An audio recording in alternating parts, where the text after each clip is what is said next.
All right, Saagar, what's on your radar? Well, we've covered Donald Trump's prospects for the presidency a lot here on Rising. And while it's important that we continue doing that, it's also very important to go a level deeper on the Republican Party, the even more abysmal polling that they face, and think about why exactly this party is facing a 1964 election-style wipeout on a national, state, local, and national level. On the national sub-presidential level, the situation is absolutely dire.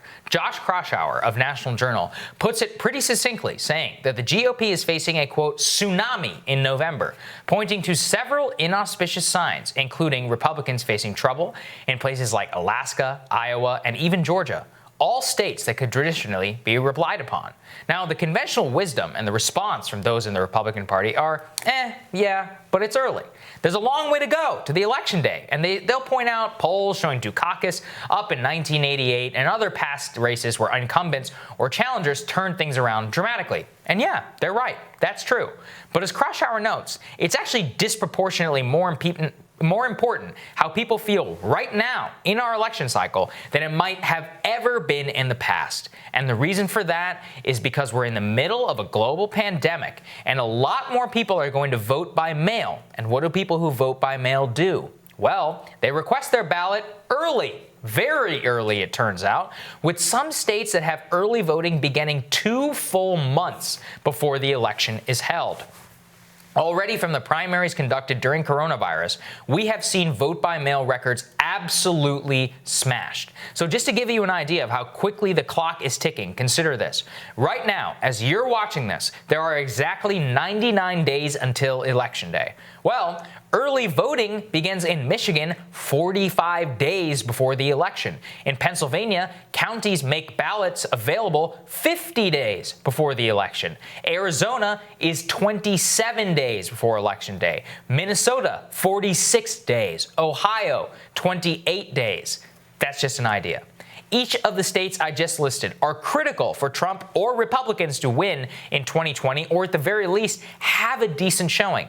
If they do not, then they're toast. It's over, which is a big problem, because realistically, that means they only have about 45 days to turn things around, which is an issue because it took nearly 4 months or 120 days of dithering by the White House on coronavirus, of Republican lawmakers signaling that they're more concerned with declining economic output than with American lives, for the dismal polling to get where it is right now.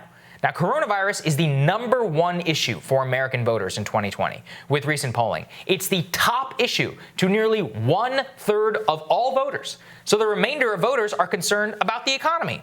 Now, take this polling. Look at what's happening on Capitol Hill. And in many Republican states, you can see why the tsunami, or bloodbath as I call it, that many see happening in November could very well be on the horizon. And while I know there are 99 days to go, the fight for why the party is where it is today is so critical. Even if Trump or the GOP wins at this point, it will not be because of their own doing. It will only be because of a major unforeseen event, like a so far unforeseen breakthrough on the coronavirus vaccine, or events abroad that somehow dramatically shift our domestic political situation right now. Absent that, the GOP and the Republican Party cannot control events, but what they have been able to control has demonstrated that the American public is firmly against them. Right now, Republican lawmakers are clamoring to lower unemployment insurance for millions of Americans on the basis that it disincentivizes work. It is a sound and correct economic theory. But the issue that they confront is they're not broadly willing to make up the lost income elsewhere with different payments. Instead, we see Republicans caring much more about the national debt and deficits than we do about people going bankrupt or unable to afford basic goods like food. And we also see a fundamentally contradictory message, where if a party is obsessed with getting back to work, then it must also be obsessed with setting the conditions necessary for work to actually go forward. On coronavirus, their message remains largely the same as before the second spike in daily cases. That while they're concerned about the virus and they want to encourage mitigation, that lockdowns are not acceptable. Here's the thing, I agree. But in order to not have lockdowns and all these other onerous restrictions, then we need to have some real infrastructure that the Republicans just seem to forget about because it costs too much money. The prevailing wisdom in the party right now is that the party is toast because of Trump. Now, look, there's some truth to that, but it's not just about him. It's really about him listening to them, him internalizing their message of trying to open up too quickly, him internalizing their long-time message. The stock market is more important than average wages and income in America. Him internalizing their message that urgent, rapid, and coherent government action is not necessary on a mass scale to really get something done today. After Trump is gone, if he loses in 2020, the ground is already being set by some to say it's because we didn't reopen quickly enough, or it's because we spent too much money to combat coronavirus. Those are the people who will be ascendant in opposition to Joe Biden. And they're the fools who have led this administration and their own party to a likely total defeat in November. It's like I said, Crystal, I mean, if they win at this point, it's not because of anything that they did. Right? I seriously think only a vaccine could save them. And as far as I can tell, as far as I know, you can tell me otherwise, and unless there's a massive breakthrough, there ain't no vaccine coming by September. And, even then, you really think this government could distribute them all in a single month? We'll probably just have another catastrophe on our hands with that one. Somebody can go ahead and riddle me that. Yeah. But beyond that, I mean, you can already see basically have 45 days. I mean, Pennsylvania, 50, some counties, 50 days before Election Day. That's wild. There are a lot of old people who like to vote and who are probably pretty pissed off sitting at home, not able to go anywhere. You think they're not going to vote early and they're not going to vote as soon as they possibly can? I mean, this is exactly what happened to Amy McGrath and Charles Booker. Charles Booker won the day of vote in the state of Kentucky because the protest movement happened a couple of weeks earlier. But Amy McGrath banked all of these mail-in ballots just enough to put her over the edge. So let's say the last 3 weeks of the election, there's some crazy stuff, like the Clinton-Comey letter and all this other stuff. Yeah.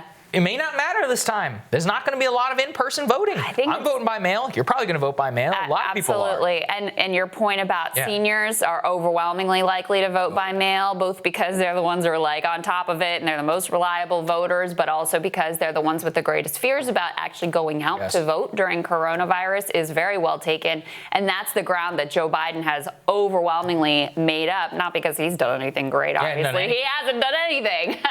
He won't even agree to go on an interview. Yeah, Chris Wallace was like, I asked him to do it, and they just said he's not available. But I'm like, he must be predisposed in his basement. Look, if I was his team, I would say the same thing. Yeah. Stay quiet. This is going great. You don't have to say a word, right? Pick your spots here. Absolutely, I wouldn't go on with Chris Wallace, who's actually an effective interviewer and going to challenge him the way that he really exposed Obama several times, and the way he really exposed Trump just last week. But no, your point about the mail-in balloting, we really have to think incredibly differently about this election.